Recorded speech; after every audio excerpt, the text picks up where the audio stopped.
In this congregation, it is our mission to nurture our spirits, love intentionally, and create a just and healthy planet in our enduring search for truth, meaning, and faith. What we share here is not an unchanging dogma, but an affirmation that we are called to be agents of love and justice, and to build a world where everyone is cherished for who they are. River of Grass is an unapologetically progressive home for seekers of truth, boldly told, love freely given, hope never failing, answering the call for peace and justice for all living things in the earth. Our congregation was intentionally named to lift up the place where we reside, the life-giving Florida Everglades, ancestral lands of the Tequesta and Calusa people, whose memory we all honor every day. The Miccosukee tribe of Florida and the Seminole tribe of Florida are the present-day stewards of our ancestral lands. May we strive always to live by their example. We open wide our doors and our hearts to you as you are, as we come together on this journey of transformation for ourselves and our world. May our sacred time together be one of caring, courage, transformation, and a call to action.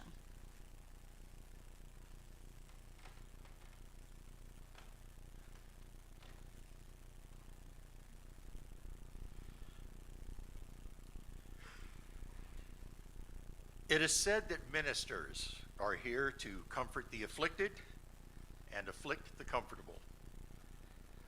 I say we're all afflicted and we are all comfortable. May our time together this morning be a comfort and a confrontation. May we here find peace in times of tumult. May we here invite tumult into lives of peace. May we here find calm in times of restlessness. May we here allow restlessness to evolve into action. Let this be the place you consider what you've never considered.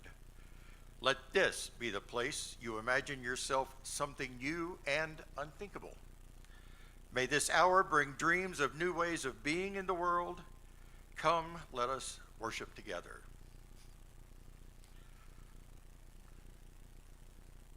Just a brief note. When we were making plans for this summer, we knew that our pianist Peter would be away. We knew that Cecilia was very busy with professional obligations in Georgia, and that Aaron would be away for a large part of the summer, and that Gary would also be away. And we were discussing it in the music group, and they said, oh, we have this wonderful library of videos that we put together during COVID, as well as audio. And we said, hey, let's use those. And so that's what I did in putting this service together, and it ran beautifully on my computer last night. It ran on Steve's computer last night, and for some reason the videos are not playing on this computer this morning. So if everyone likes, I can, I guess, post the videos to YouTube or somewhere later so you can see what we were trying to share with you. If we've got some teal hymnals available, our opening hymn was going to be We Are. Can we get some of those? Do we want to try that? Yes? I'll tell you while you're looking for those, the video is actually not one we produced. The video is of General Assembly in 2020 with the UU General Assembly Choir, featuring Issei Barnwell of Sweet Honey in the Rock fame and a member of First UU in Washington, D.C. And so I will definitely post that because I think it's just a wonderful video. And I love Issei Barnwell. I had the great joy of going to a workshop she led one time, and it was a life-affirming experience. So, number 1051, We Are.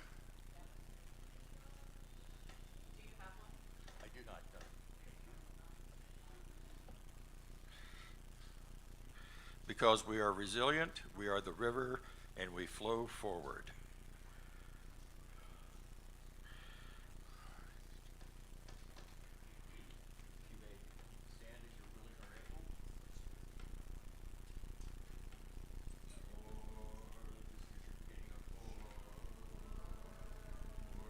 Child that's born of the morning star rises.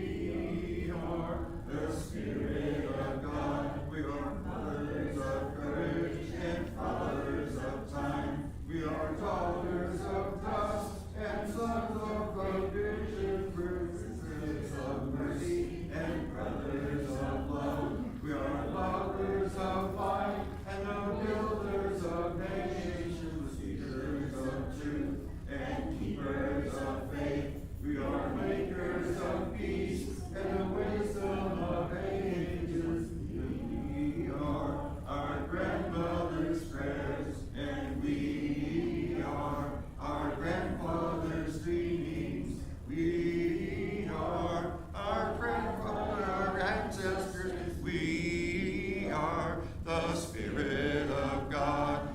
For each child that's born, a morning star rises and sings to the universe who we are. For each child that's born, a morning star rises and sings to the universe who we are. Thank you for soldiering on.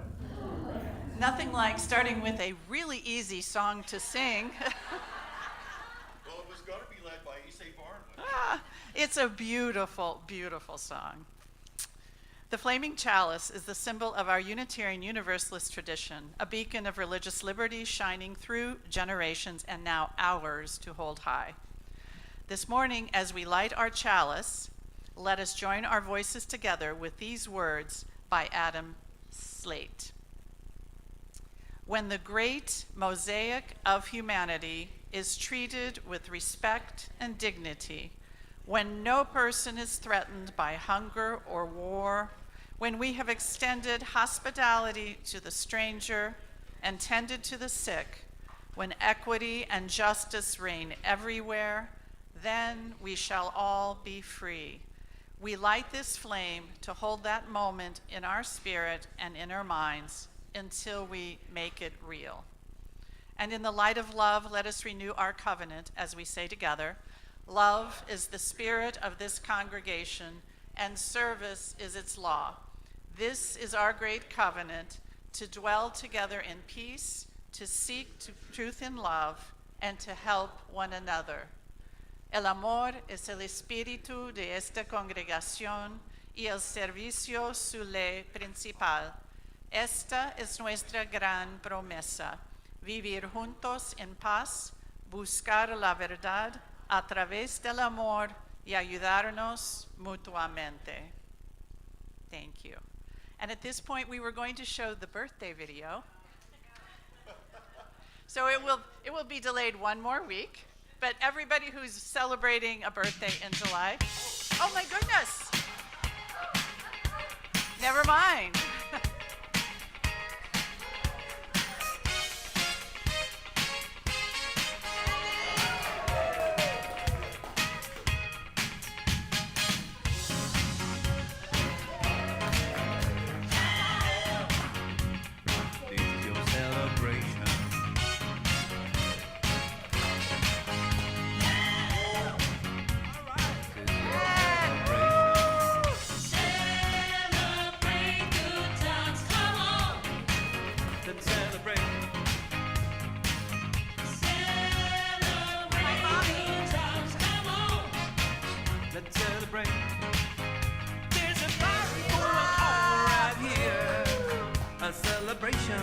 To last throughout the years. So bring your good times and your laughter too. We gon' celebrate your party with you. Come on now. Celebration. Let's all celebrate and have a good time. Celebration. We gon' celebrate and have a It's a miracle. Once there lived a king who cared for nobody but himself. He had grown rich from the high taxes he forced on his people to pay, while they had become poorer and poorer. He lived in a gorgeous palace, while many of his people lived in thatched huts and tumble-down shacks. The king's table was always heaped with delicious food, but his people had only one plain meal a day, and sometimes not even that. The heartless king did not care as long as he had what he wanted. One day a hunter came to the palace gate intending to teach the king a lesson. He brought with him an enormous dog. Now the king was fond of hunting, and he had never seen such an enormous dog, so he welcomed the hunter and the dog into his palace. Soon, however, the king discovered that this was no ordinary dog. His bark was like the roar of thunder. Can you bark? Bark, bark. That's not very thunderous.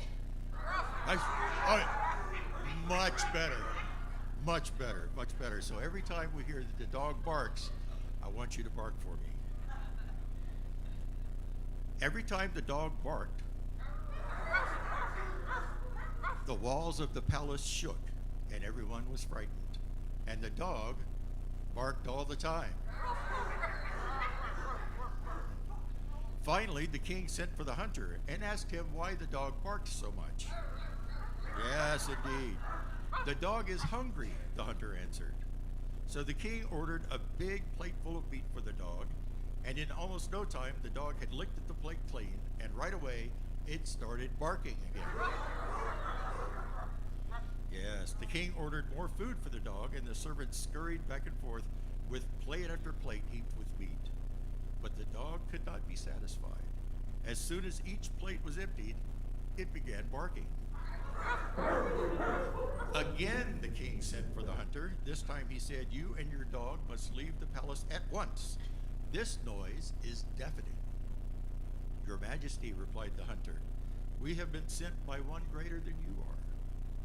We are here to stay." The king was frightened. He was not accustomed to having anyone speak to him this way. How then, he asked the hunter, can we stop this terrible barking? "It will be very difficult, Your Majesty," the hunter said. "My dog will bark as long as there are any people in your kingdom who are hungry." Yes, yes. Now the king was angry.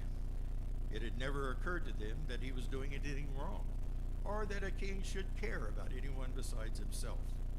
He sent for his wise men and told them to decide what should be done to stop the dog from barking. Goodness gracious. The wise men returned to the king with their answer, and the king at once began shouting orders. Well, they could think of only two ways to stop the dog from barking. Either the dog would have to be killed, or the people of the kingdom would have to be fed.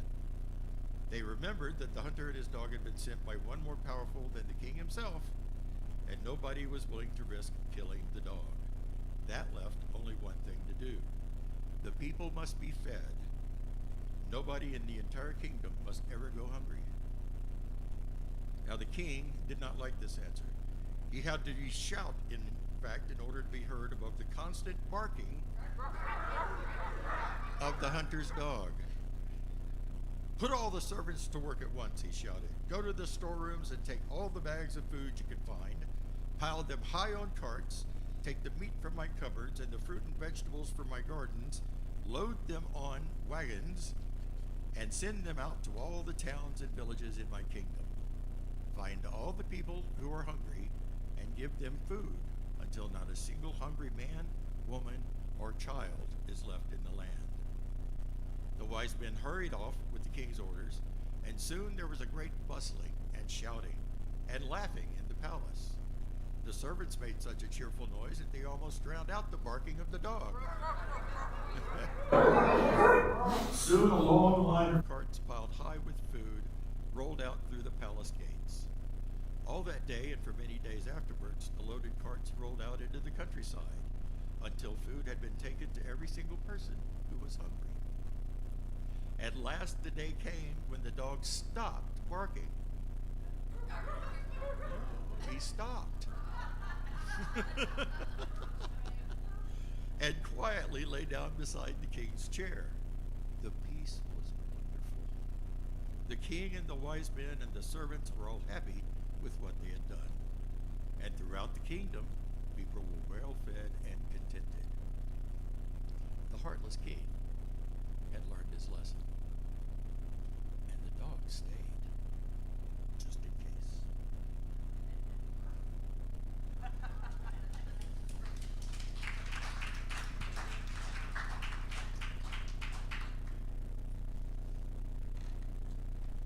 we sing? Yes? Our child out? Can we sing it anyway? You want us to lead it? We Love you and bless you and send you on your way. We love you and bless you today. And come on back. This is a fun summer service. We sustain and strengthen this beloved community and its work in our world through the gifts of our time, our skills, our love, and yes, our money.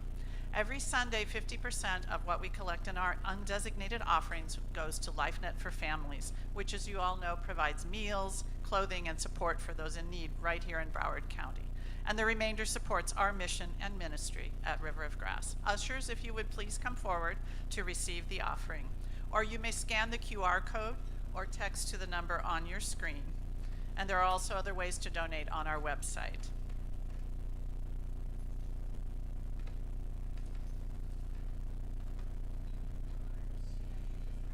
To you I give, together we share, and from this we love.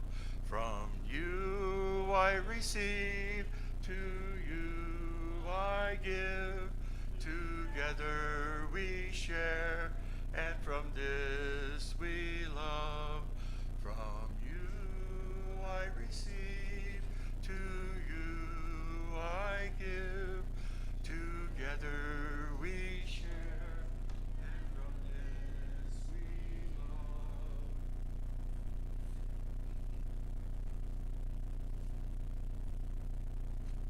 Beautiful. Thank you, Robert. Our deepening music is hymn 157, Step by Step, in the gray hymnal. Shall we try that?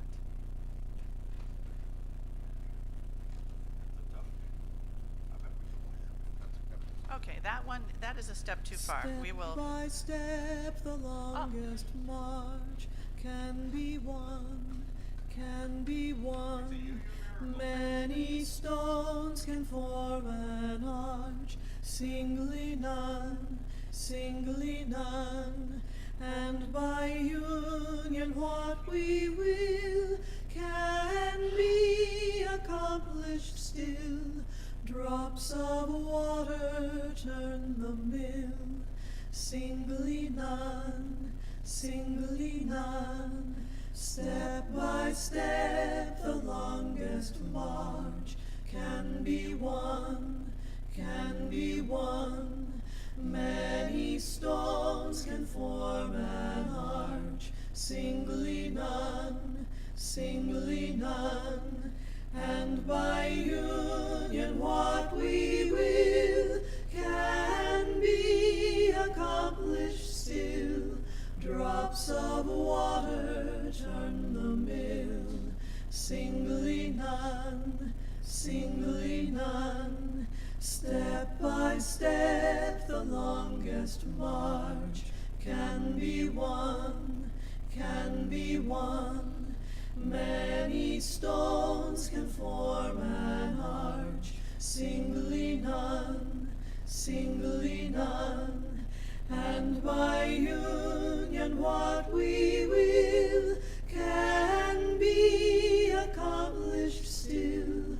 Drops of water turn the mill, singly none, singly none.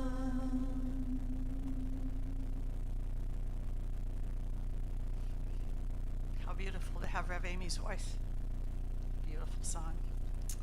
We lift these things, spoken and unspoken, written and unwritten, asking that our hearts be seen, even as we become seers of hearts, that we may serve one another and those beyond our walls with love and thankfulness today and every day. Amen, amen, amen. Aho, ashe, namaste, blessed be, and so it is. If you'll join me in the what my wife knows as the doxology. From all that dwell below the sky.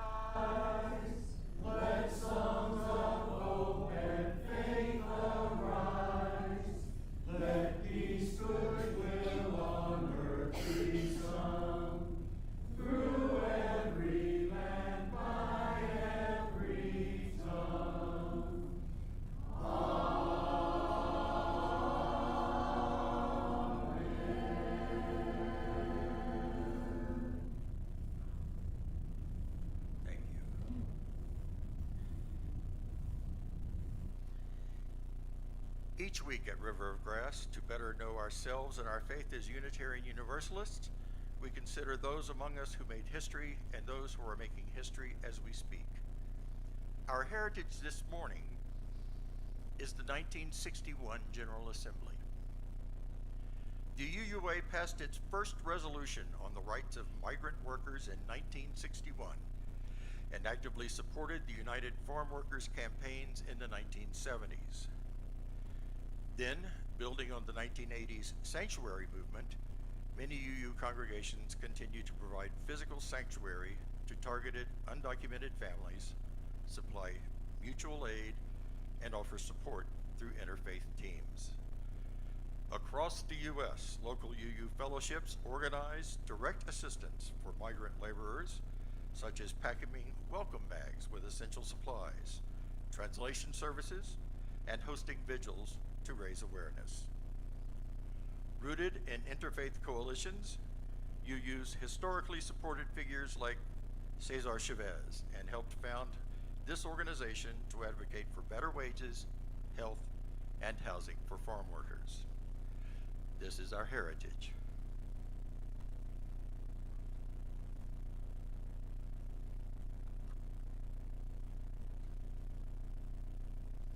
Making history is our hope. Side with Love.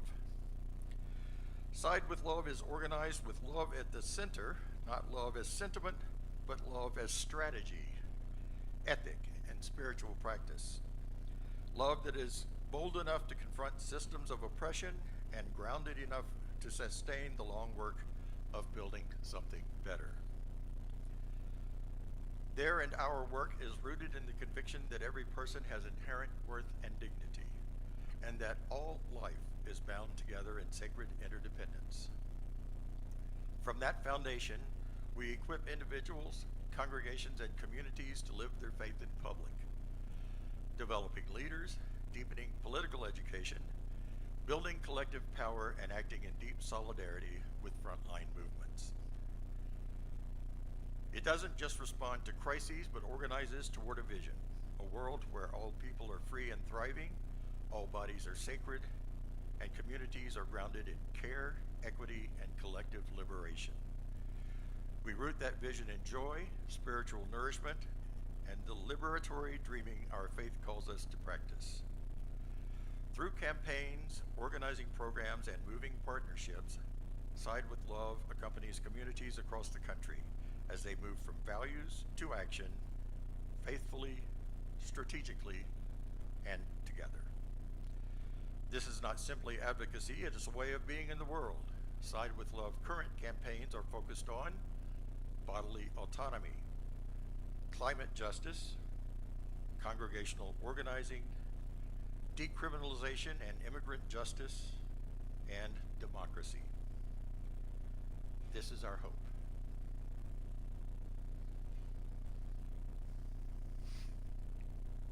Oh, this guy.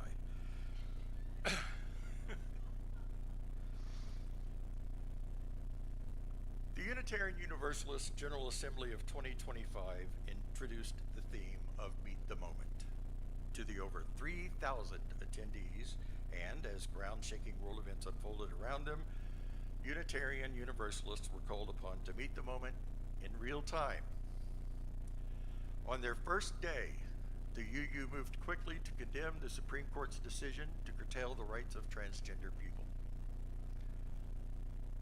Our UUA president, the Reverend Dr. Sophia Betancourt, said, "As a part of our faith tradition, Unitarian Universalists embrace transgender, non-binary, intersex, and gender diverse people.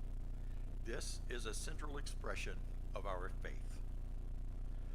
Just days later, when the U.S. announced the bombing of Iran, the UUA condemned the action, saying, "Our UU tradition has called us to repudiate aggressive and preventative war, and to recognize that while we cannot stop the violence, we can hold space for the grief, the anger, the fear, and the conflicting emotions that we carry." Did you realize it had been a year? The Assembly also had a series of cohort meetings focused on Meet the Moment such as being guided by youth into the future and LGBTQ plus communities in crisis. Attendees were also asked to consider these three questions. What is the moment that we are in as UUs and in our wider world? What are the most urgent and important needs and opportunities of this moment? How do our UU values call us to respond to this moment? The Reverend Dr. Betancourt said, "Beloveds, we are a people who make dreams of a better future real through concrete action. It will take all of us in community to respond to these times. Our faith, our nation, our values, and our world demand nothing less." This year, the theme for General Assembly was once again, Meet the Moment. Originally conceived at the UA in spring of 2024, Meet the Moment has become a framework of shared practices to help ground our values, discern together, and take hopeful, courageous action in rapidly changing times. It's not a program or curriculum. It's a set of shared skills and practices we can cultivate to be faithful UUs in the world, says Reverend Kirsten Homblet-Allen, Meet the Moment's program manager. The original three questions and the broader framework that has been developed are intended for use at multiple levels, from congregations and small groups within them to clusters and congregations, statewide action networks, and more. Meet the Moment offers a broad set of tools to help facilitate the process. Now, this is not the UUA telling us what to do. It's intended to support thoughtful and faith-aligned skill building and decision-making about where we as a faith are moving collectively, and to a place where folks are deeply connecting and engaging in the shared work. My title today, because they made me pick one, was What Does Meet the Moment Mean for You? As a congregation, we have been very active in the protests at Alligator Alley. We've studied the Mosaic anti-racism curriculum.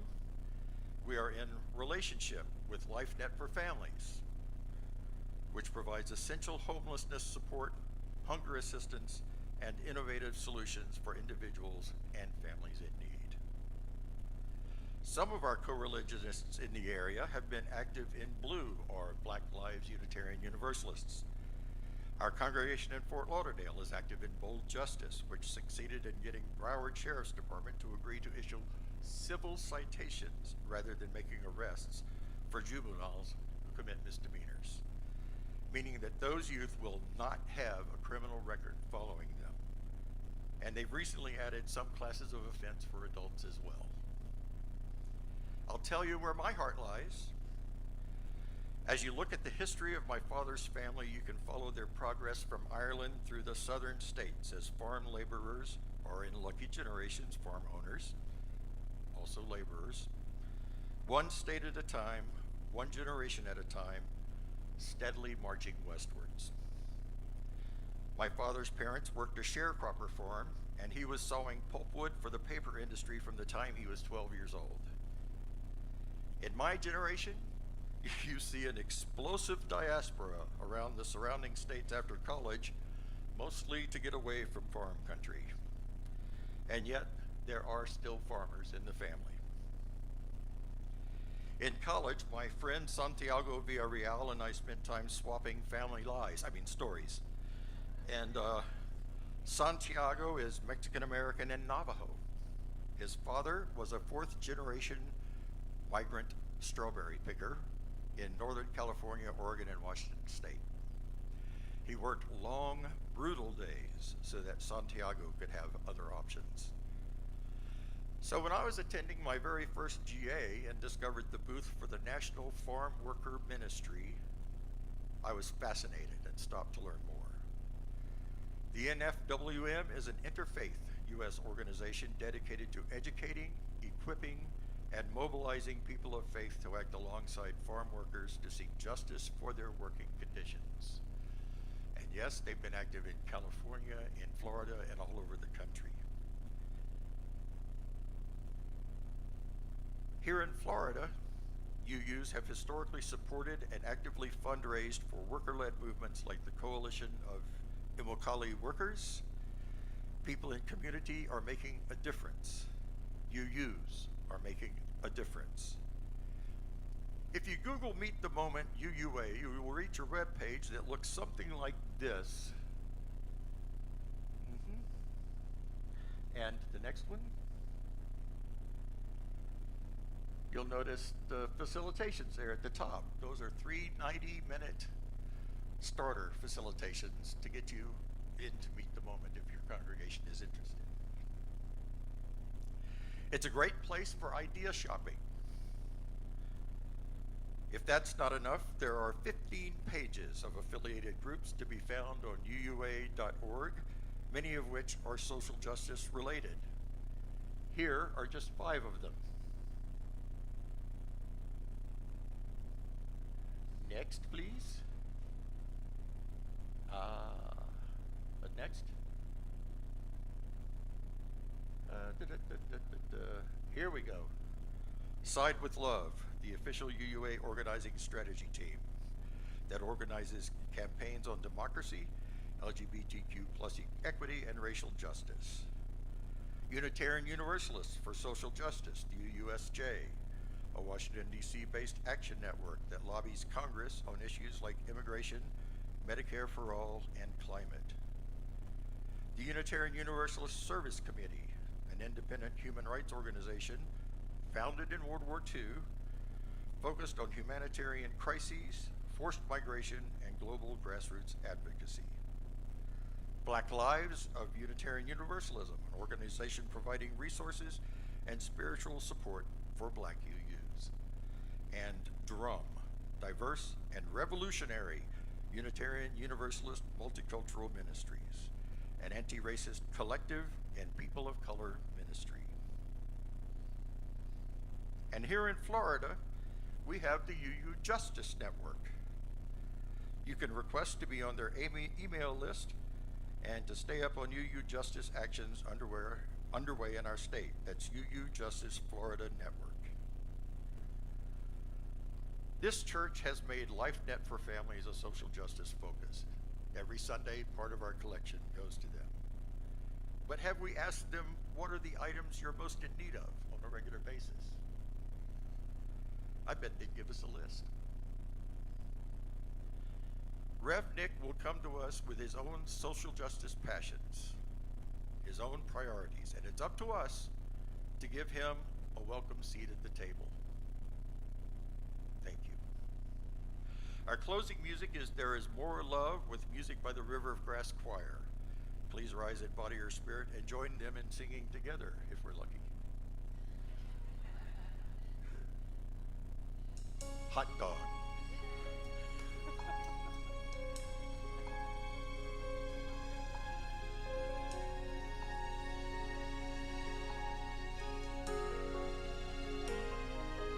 There is more love somewhere. There is more love somewhere. I'm gonna keep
Our closing words today are "The Work Continues" by Martha Kirby Capo.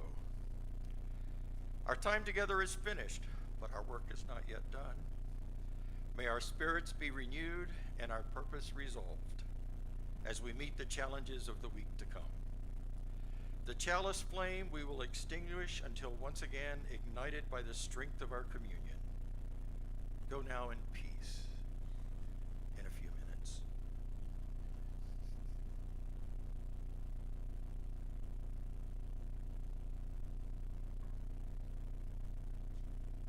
Okay, we do have some announcements this morning. Announcements. We have many ways to live our faith in between worship services. Our first announcement is about our faith development program. It is in recess until September, but the kids are still coming to River of Grass, at least a very faithful child this morning, Clara. Not to worry, you youngsters will have some fun all summer long. We'll have crafts and activities available for children and youth every Sunday. Today, they've been making a giant 250th anniversary birthday card for our country. River of Grass continues to look for a nursery caregiver to watch the littlest tykes so that their families can enjoy the worship service. If you're good with little ones and you could use some extra cash, or you know somebody who fits that description, please reach out to personnel at riverofgrassuu.org. Please note there could be some light housekeeping duties associated with it, but probably not. The board is thinking about these things. In July, we have planned 4 spiritually satisfying worship services. Today, Robert reflected on what Meet the Moment means. Next week, his lovely wife, the Reverend Susan Smith, will talk about how we can, how we can meet the moment with change. On July 19th, Dr. Jeffrey Null will be back with Daring to Dream in a Fatalistic Society. And then finally, on the last Sunday, myself, Robert, and Theo will share our experiences from this year's GA. Perhaps we learned how to change the world, or at least got a little wiser. Susie is coming in just 2 weeks. The experience of almost 1,000 UUs gathered together for a week is simply phenomenal. The river always has had a big group there. See Gary Gonzalez, who I think has already left, but you can see Gary or Karen or Mindy and Don Lawless Coker, among others. Karen and Gary have been going to Susie every year for I think like over 30 years, so they are true fans. You can register by going to solus.susie.org. Is it really? Oh, well then, next year. How many of you have ever been to the mountain?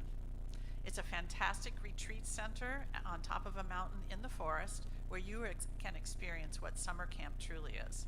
The mountain also is a deeply spiritual location for conferences. UU women will gather there at the end of September to share their spirit journeys.